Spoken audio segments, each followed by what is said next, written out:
saudara yang terhormat, terimalah salam dari saya, Namo Buddhaya. Sebelumnya perkenalkan, nama saya Angelia dengan NIM 210706048 dari Prodi Ilmu Sejarah dan Fakultas Ilmu Budaya. Nah, kali ini saya akan membahas mengenai Pancasila dan HAM. Pancasila merupakan ideologi dasar bagi negara Indonesia. Nama ini terdiri dari dua kata dari bahasa Sanskerta, yaitu panca berarti 5 dan sila yang berarti prinsip atau asas. Pancasila merupakan rumusan dan pedoman kehidupan berbangsa dan bernegara bagi seluruh rakyat Indonesia.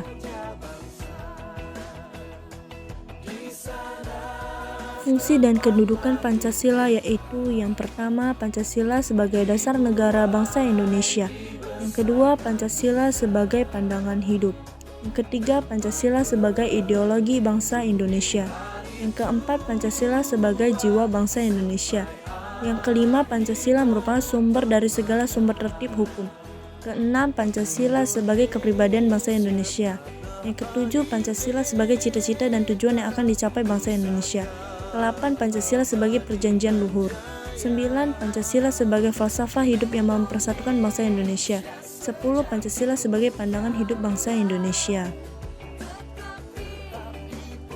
Pancasila dalam kedudukannya sebagai ideologi negara mampu mempersatukan berbagai kalangan baik yang agamis, nasional, sosialis, serta kalangan lainnya dalam mimpi kolektif untuk mewujudkan sebuah Indonesia yang terbayangkan. Indonesia dasar kokoh penopang negara yang memberi kita tumpuan untuk meraih cita-cita.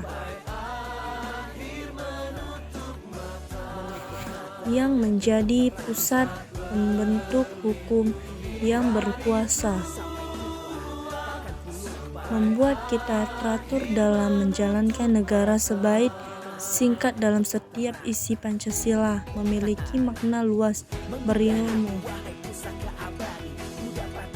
Wahai pemuda-pemudi Indonesia, penerus bangsa, marilah terus berjuang menjunjung tinggi nama Pancasila, meneriakkan serta menjalankan makna Pancasila satu pedomanku.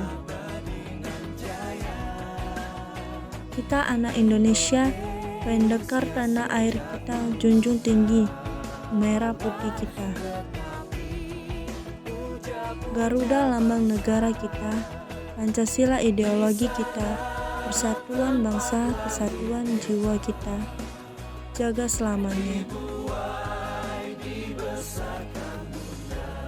HAM adalah dasar yang dimiliki oleh setiap manusia sebagai anugerah Tuhan Yang Maha Esa, tidak dapat diganggu-gugat kebenarannya.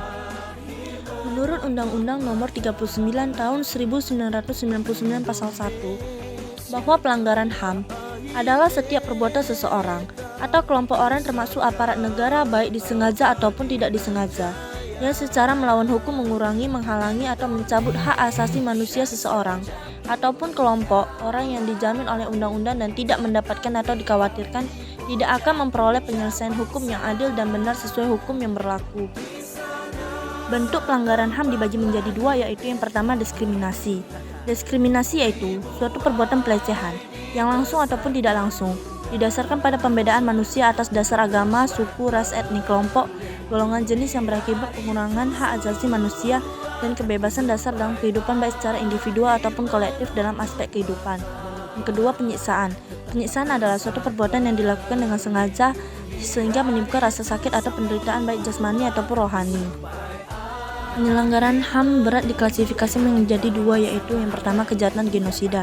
Pengertian genosida adalah setiap perbuatan yang dilakukan dengan maksud untuk menghancurkan atau memusnahkan seluruh atau sebagian kelompok, bangsa, ras, etnis, dan agama dengan cara melakukan tindakan kekerasan.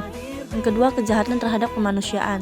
Kejahatan kemanusiaan adalah suatu perbuatan yang dilakukan berupa serangan yang ditunjukkan secara langsung terhadap penduduk sipil seperti penggusuran penduduk secara paksa, pembunuhan, penyiksaan, dan lain-lain. Baiklah saudara-saudari, sekian pembahasan dari saya tentang Pancasila dan HAM yang dapat saya sampaikan. Semoga bermanfaat untuk kita semua. Jika ada kesalahan kata dan isi dalam materi yang saya sampaikan, saya mohon maaf. Namo Buddhaya.